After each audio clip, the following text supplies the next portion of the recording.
Hello, everyone, and welcome to this bonus NASS episode. I am your host for this episode, Jose.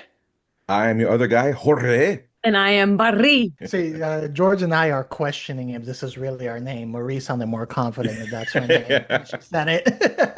Because She's that's like, what not only is because Jose? my we don't co know our true dads. yeah, not only was Marie confident, but she was like, I'm so confident, I'm gonna get fancy with it. Yeah. Yeah, So, I have to well, try.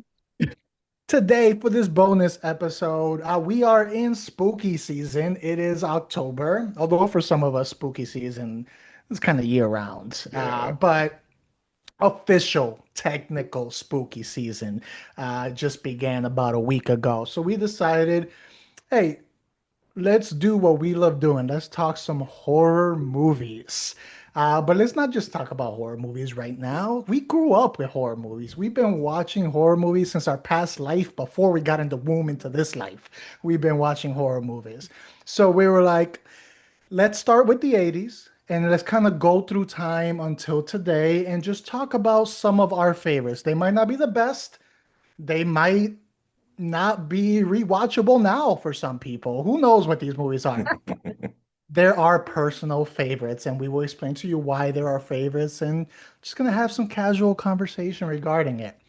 That being said, we are going to be starting with 80 to 84. So pretty much most of the movies that came out before I was born. That's what we're gonna be starting. I came into this era with half a year in this time frame left, so aging Mhm. myself a little bit there. Uh, do you guys want to say something real quick regarding this time frame of movies before we get into actually what our favorites are? Yeah, going through this whole idea, we talked about this in our personal chats and everything, and I love the concept of it. And I was going through the list of movies, and I started thinking, it's like, what do you consider to be horror? Pretty much, what's your criteria for something that have to be horror? And I say this because you see things like Teen Wolf popped up as a thing, and it's Yeah. like Teen Wolf's not horror. Like I would never anything with Michael J. Fox is not a horror film. I'm sorry. And I say that as someone who loves the movie Frighteners, you know, Mhm. but it's just like I could never consider that a horror film. That is a basketball movie with like a coming of age, a boy. Like it's more about puberty than It's it a is. romance too. Yeah, like it Yeah, has to do everything else but being a werewolf. that didn't open the door for horror movies. That opened the door for Air Bud. Sure, yeah, Air Bud, Twilight, all that stuff, you know. But like, I start making questions like, what is the criteria? What are the things that you have to have? And I know for me, one of the things for a horror movie to be a horror movie over any other genre of like comedy action, fear. Fear has to be the major focus out of everything else. If you get some laughs, that's great. But if I'm not afraid, at least at some point, or I'm made to be afraid, then for me, it's not a horror film. That's actually a really good question to pose. If I had to answer that, kind of within the same realm, the first thing that popped in my head wasn't fear itself, just because fear can vary according to people. I was like, there has to be a purpose of tension. Like tension Yeah. must be created. When it's full on, there's no tension in Team Wolf, to use your example at all. You know, Oh, a 7 minutes you there's haven't seen. I don't know. I don't know. There's some tension there. But yeah, there has to be that tension. There has to be at least the attempt to make your butt cheeks clench at some point during that Yeah. movie. Like at least the attempt. It might not be successful, but at least the attempt to get you nice and tight. Get it right, get it tight. Wow. So that's my thoughts. Marie, what is the criteria for you? Yeah, because I was looking through the list too. I was about all the movies that came out, and I was like, well, this one's more sci-fi, this one's more thriller. But then you can kind of feel we're like, well, no, but I can sense the scariness in that. And like fear and what is scary is subjective, you're right. Like puberty is petrifying to some people, so maybe Teen Wolf is a little bit scary. I know I became a monster during puberty. So it's a monster movie, it can be. But you're right. I think you're right with you're both right because tension almost is like the anticipation of something fearful happening. It can be. So I think you're both right. Um, I had a really hard time with this 80 to 84 list because there are some gems on there. I just want to say, I'm not trying to change the subject, but I just want to say this. The amount of movies that came out during 1980, 1984 that are just like immaculate staples of horror is ridiculous. Like it's crazy. That was a good chunk of years. So, but then I had to really say to myself, Marie, this is your favorite movie, your favorite, not the best. And let me tell you, my movies are that I'm gonna pick are probably gonna be like really like renowned for being shitty. I mean, it's just, but I don't care. Like they're like favorite. They're my comfort movies.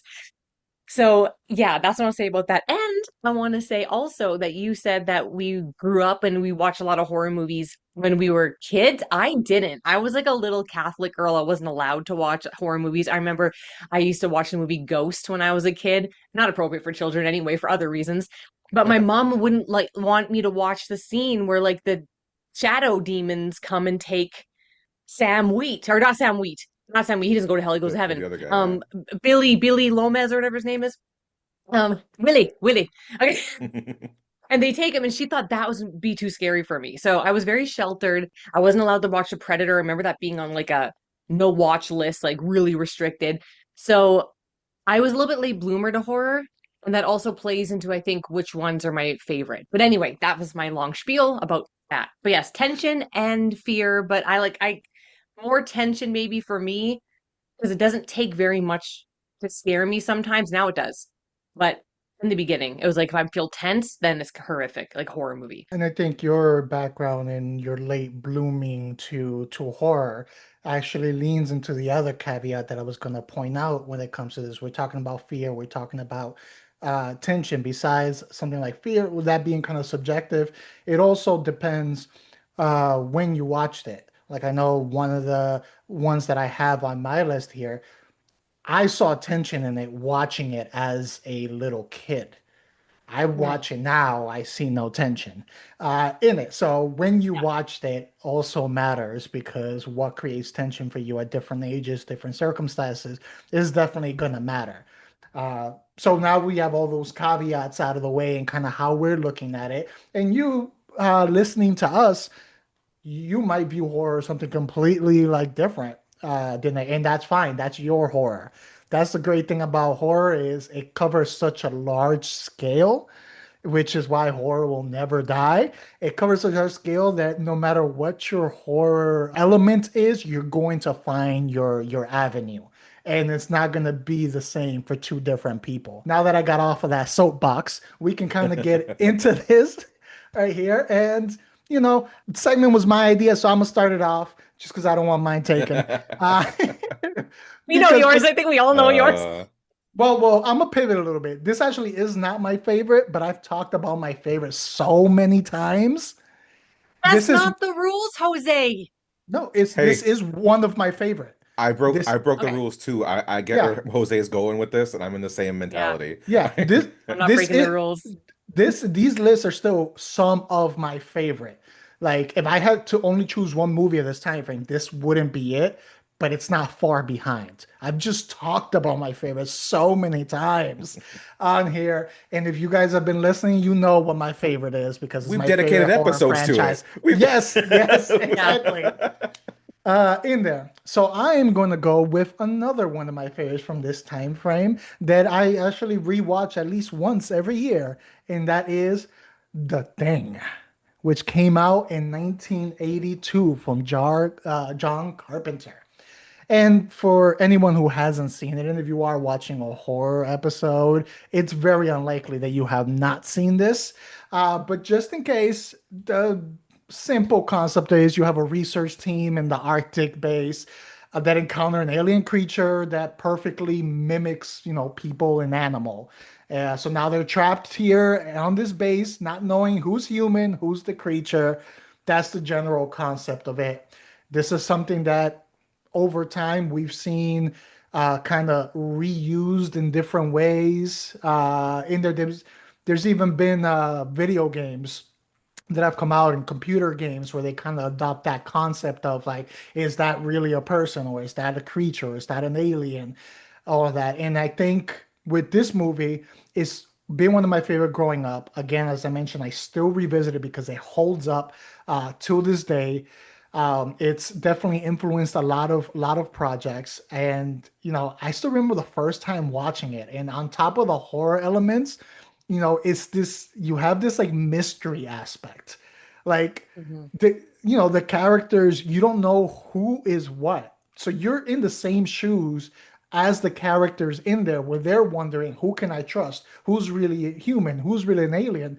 You, as an audience member, you don't know either. So I remember trying to guess, like, oh, is it that one, is it that one, who is it? So you're along, besides the horror, you're along in this mystery with them until the very end. And till this day, this movie is from 82. So what are we looking at? It's like 43 years old for this movie. To this day, Mhm. there's still debates on the ending of who may be human and who may be a creature out of those that were left over at the end till this day. And that's when you know they did it right. I was like, it's always crazy to me that this movie was a critical failure when it came out. I It can't it even, I blows don't my even, mind like how like movies like this that we consider classics, and most people do. Like I hard press you to find someone who watched the thing and thought it was a bad movie in some kind of way. Like maybe it's not their cup of tea because of the horror aspect or because of like we mentioned the tension, the fear, all that kind of stuff. But generally, everyone said the same thing. It's like, what a well-written story. What a great movie it is. Think the visuals of everything happening. I think with Stan Winston's team that worked on the visuals for that. And it's like, it's phenomenal. Like you said, it still holds up. It's ridiculous how well it holds up. And we get some of the most iconic performances from Kurt Russell and Keith. I was like Keith David, David Keith. I always mix up. There's two actors, David Keith and Keith David, and I always mess Mm. it up. The two, but we know who I'm talking about. The man with Keith the David. voice. Yeah, The Keith man. David. Yeah, Childs, it's I think, was his character name. Childs? yeah. One of them was Charles, yeah, but still like phenomenal. Like they're two of the most iconic actors, iconic performances. And like yourself, Jose, I always rewatch that movie. It's so good. I don't rewatch the prequel, remake, sequel, whatever you want to consider it as much, but that first one, I you enjoyed it, but I gotta. also don't Yeah. rewatch it either Yeah. But the that first much. one's it's so revisable. Like it's never it's timeless. It's so freaking good. What one of like Carpenter's best, like for me, top three. you stole the word timeless right out of my mouth. It is absolutely timeless. And I love having that whole, you're being like scared of humanity, like you're scared of each other. And you, just because you don't trust them, you don't know, you're afraid of what you don't know. And it can be anyone, and it can, you turn on each other so easily, right? And it's just like such a metaphor for like people and like the world, especially now. Like it just really, it's that's why I think it's so timeless, because as time goes on, like humans like distrust each other more and more and more and more.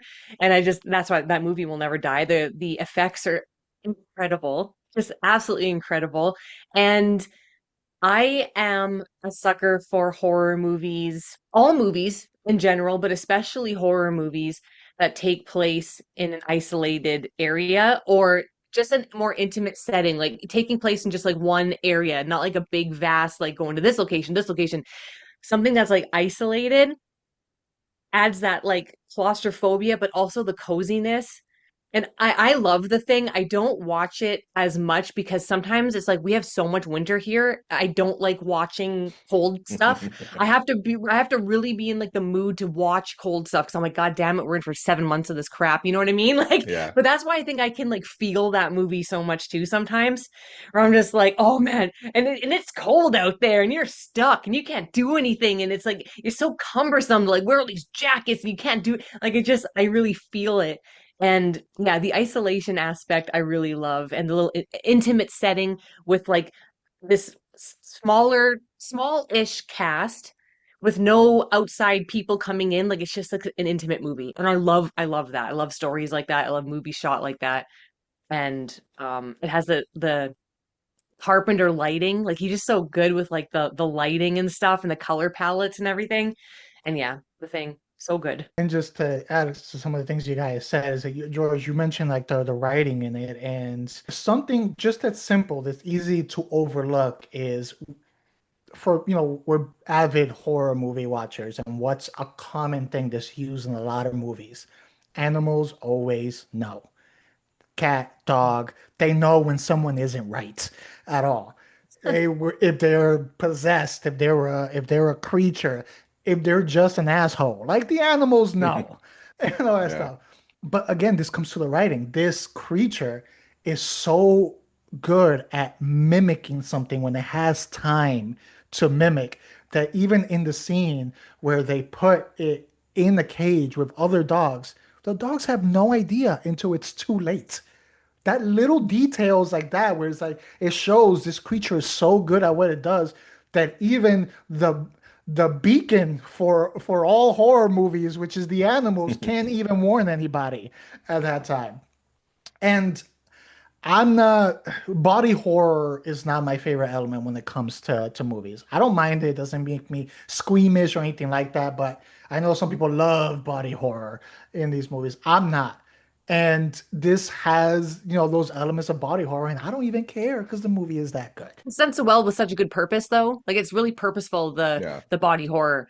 And it's like necessary in this, and just the effects are so good that it just suits it and fits it so well that I'm not a body horror fan also, Jose, but like it just you can't not like that. I mean, you can't. Well, that was my choice of the thing. Marie, we'll move on to you next.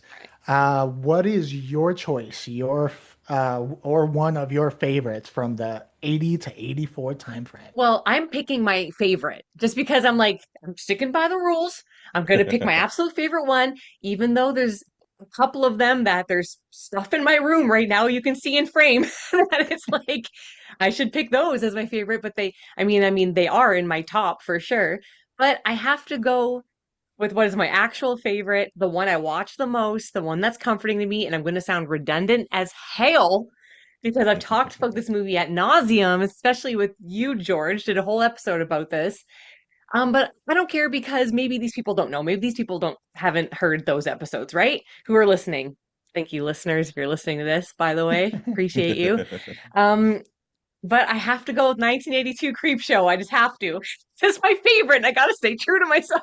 And I want to say, like, when I said I wasn't allowed to watch horror movies and I didn't grow up with a lot of horror movies at first, that's when the uncles are they come into play. And I hear so many people say, my uncle introduced me to this horror movie. I watched this on my uncle's, and my uncle was so into Stephen King. He had like all his novels, and then he had the drawer of VHS tapes, two drawers, and the bottom drawer was full of all Stephen King like adaptation movies, like the ones you don't think about, like Lawnmower Man. I think that's one of them. Like there, Yeah. he had like all of them. And I remember sleeping over one day, and I was just like, and they didn't care. They were like, yeah, watch it, sure. And I watched Creepshow, and it was my first horror movie. So the reason why I have to say it's my favorite is one because it introduced me to the genre, and so it made me fall in love with the genre, and so it made me fall in love with lighting and paying attention to like kind of like even the cinematography is not great all the time, but it had that comic book style, the synth 80s synth neon, especially red and blue lighting. Like I am a sucker for that, probably why I like the movie Mandy so much, because it's so neon 80s synth, and it reminds me of that coziness of Creepshow. And it's and I'm not like so hot on anthology horrors. Like I haven't really watched one where I was like, that one's like super good, like Creepshow. But Creepshow, it feels so cohesive. I think it's just because um they're all written by, well, first of all, the horror freaking icons, directed by Jorge Romero, written by Stephen King, the effects by Tom Savini. Like it's like a trifecta of like horror majesty. And then you have horror and Hollywood like hard hitters like Ted Danson, Leslie Nielsen, Ed Harris, Adrian Barbeau, friggin' Tom Atkins. Like they're all in it. And this is such a cozy movie because it reminds you of aspects of your childhood regardless. It's like, oh, he's in Cheers or he's in Naked Gun. Like it's just like all these things about your childhood is in this movie. And the makeup is so good, the costuming is so good, the effects are just so good. The score, oh my God. The score is so good. The lighting is so good. And it has everything. It's fun, it's comedic, but it has scary, horrific scenes. Like the crate was my favorite because man, Fluffy's scary, dude. Like he's an actually like he's a scary little guy and horrific the way he, you know. eats people's faces and like claws off the like he's just it's actually a bit scary. And the older I get, the more I appreciate the installments that there are segments that I didn't appreciate when I was a kid. Like I didn't appreciate the majority Viral one when I was a kid. I was like, this one's not scary enough or whatever. But now that I'm older, it's like one of my favorites, and it's so super sad. Like it's just so sad. And the one with the cockroaches at the end, like there's a lot of play on or commentary on social and societal and class system stuff in Yeah. Creepshow. And I didn't watch that as a kid, obviously, but every single segment has something to do with that, and it's like some commentary on the class system. And if you want to go like look deeper into Creepshow, you can. You watch it and you probably write some sort of thesis or something on it. But it's just fun and it's so comforting and cozy, and it feels like Halloween to me, and it feels like just like this good gateway horror. Like I want to watch it with my son, but he's like, he's into found footage, so he's like, I don't know. But I was like, it's like a comic book. It's so good. And like the overarching that, well, it's really overarching, but like the bookends of it with Tom Atkins being like a such a dick, and Stephen King's son, pretty good in it. And it's just, I don't know. It's like a perfect little movie to me. If I was an adult and I watched it now for the first time, I don't know how I'd feel about it, but it's like a part of my soul and my it's in my blood, and it's just my favorite, and I watch it all year round. All year round. It's perfect to me. I feel that's a good choice. See, I'm a fan of horror anthologies. The way I Mhm. look at horror anthologies, it's like going to a restaurant and getting a good sampler. Yeah. Getting a good sampler. Mhm. And not everything on the plate might hit. Not everything on the sampler might hit. But if enough of those things on the plate hits, I am satisfied with that sampler, and I probably will get the sampler again. So that's the way I look at horror anthologies. And this was the first horror anthology that I ever saw, and it satisfied that, where I can say I enjoyed most of it, and it was something that had replay value with it. Something Mhm. not all movies, while they might be great in the 80s, 90s, enough time passes, they might not have the replay value. They don't hold over as well. This does, and the fact that uh, to help your repay value, you were able to find new things that you didn't appreciate when you watched it younger. That's like playing a video game all over again and finding hidden rooms and hidden missions you didn't find Yeah. before. So it's just like it gives you a whole new thing. So this, I think it's a great choice. I think I don't watch rewatch it every year. I would say every like I don't know, maybe 7, 10 years I might give it like a watch. And I did rewatch it last year. Uh, was it last year? It was after you guys had done an episode and talked about it on an episode. And I was like, you know what, I'm Yeah. gonna go back Yeah. to it. And I rewatched it. So I think that's a great choice. George, what are your thoughts on this one? I mean, since we've done an episode together on it, obviously I love that movie. This it was one of those films where I'm looking at this list, I was like, how do I not talk about that film? It's like, oh, I know how. I've talked about it every time we talk about horror movies. Yeah. I just still can't It's just one stop. of those things. It's like, yeah, it's obviously one of my favorites. It's like Yeah. because we've talked about it so much, I was like, I gotta hold back. Maybe I've said too much about this movie. We dedicated an episode to it. I bring it up also. There's loads of people that I love from it. It's like I gotta I gotta hold back. I gotta this one pass. So I'm glad you brought it up. So I didn't get You to knew I like would. Come I on. I didn't get think to you knew not I hear would about though. Like Aunt Marie will talk about it. It's it. okay. I don't need to talk about Creepshow. Marie will. She's got it. She can't shut up about this movie, and I never will. Yeah, and I'm glad. It makes me very happy. But yeah, it's one of those. It is like I'm glad you said comfort because it is a comfort movie for me too. It's one of those things because it brings me back to my childhood, and yeah, you gotta have that wonderment. It's like, would I like it now if I watched it as an adult? And I'd like to say yes, because Yeah, I me have an too. appreciation for things that even despite if it's before my time, I was raised on before my time. My whole childhood is before my time. You know, like Mhm. I was raised on black and white movies and everything from like the 50s, 60s, and 70s. So it's like, of course I'm still gonna love it. Like especially as I get older, I find I'm loving older things more and more. You know, and like I'm despising things from now, and it makes me sad becoming that old man on the porch just yelling at the grass. But but yeah, this movie, man, oh, it's a gem. I love it so much. I question actually showing it to, not showing. I think Jen's watched it before, but she's given me the golden pass for October where I get to like just watch horror movies all week or all month with her. And she's like, pick a movie and we're gonna watch it. She's like, I don't care what it is. You put it on. I love you. Watch your horror movies. Ooh, a Yeah. horror hall Oh, pass. Yeah. So like Oh, every week we're gonna watch horror movies. And I kind of want to put nice. this on there just because like I watch it every year. So it's like maybe this is the point in time I'll watch it again. But she also wants to see something new. So I don't know. But Hmm. this is gonna get watched regardless. Even if she's not hey, here, Yes. I'm gonna put it on. find that Yeah. balance. Balance the new with the classic. Yeah. Yeah. But no, this is if you haven't seen Creepshow yet, do yourself a favor. Watch Creepshow and then Yeah. watch part two afterwards. Yeah, part two, I'm also have a soft spot for part two. It's not definitely not as good as part one, but I mean there's one at least one in a segment that you're really liking it, I know for sure. Yeah. But like I do love I do like watching horror anthologies. Like I watch all the VHSs and stuff, but you got to give like the VHS movies like credit because they're taking all different directors and everything for each segment. But I think that's why like Creepshow just feels so cozy the whole way through because it is like it's written and directed by the same person. Um it feels so There's a yeah, cohesiveness cohesive. to it. Yeah, Yeah. very much. And it feels like it's in the same world. And, you know, they put that marble ashtray in every single segment for you to pick up on. And it's just like, yeah, this isn't in the same world. And it's just, and it's the comic book aspect, man. And just like the close up shots, the neon lights in the comic book. Oh, it makes me want to cry, dude.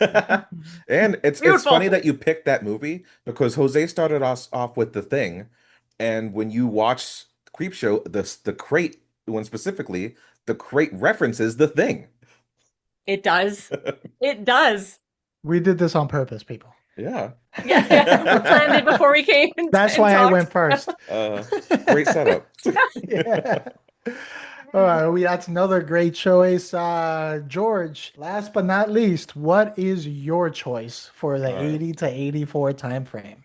So I had to go in a different direction. I struggled with this concept because I didn't want to say A Nightmare on Elm Street again for the umpteenth time, especially for the chance that you may have said it. I didn't want to say Creepshow because we did a whole episode on it. We got movies like The Shining and Friday the Yeah. 13th and stuff. It's like, how do I pick my favorite of these first 5 years? And so I decided to go in a different direction and pick an unsung hero of those 5 years that is still something I love and I enjoy growing up, but it's off the beaten path a little bit. And most people probably don't even think about searching for this director. And I say director specifically because you mentioned Carpenter, you mentioned George A. Romero. These are standout people. So I went with Cronenberg. David Cronenberg is what I consider the king of body horror. So it's funny you mentioned not liking body horror, and this guy creme de la creme of this genre. All right. And the movie I picked is Videodrome, starring James Mm. Woods and Debbie Harry. You guys have probably at least heard of it. I think it's probably up there with like his top, like we'll say 5 films that he's known for. And I had to go with this because like I remember seeing this as a kid in the 80s. And a child probably shouldn't watch this movie. I'll be honest with you, because of some of the things that you see in it. That there's the whole premise is you have James Woods as this president of a TV programming station, and their station is known for doing like very smutty kind of programming where it's, adult content, uber violent kind of programming. And needless to say, the public is not happy about this.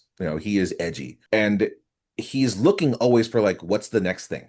What's the thing I can use to push the envelope to get my viewers really like seething for like something that's like, wow. And it goes there.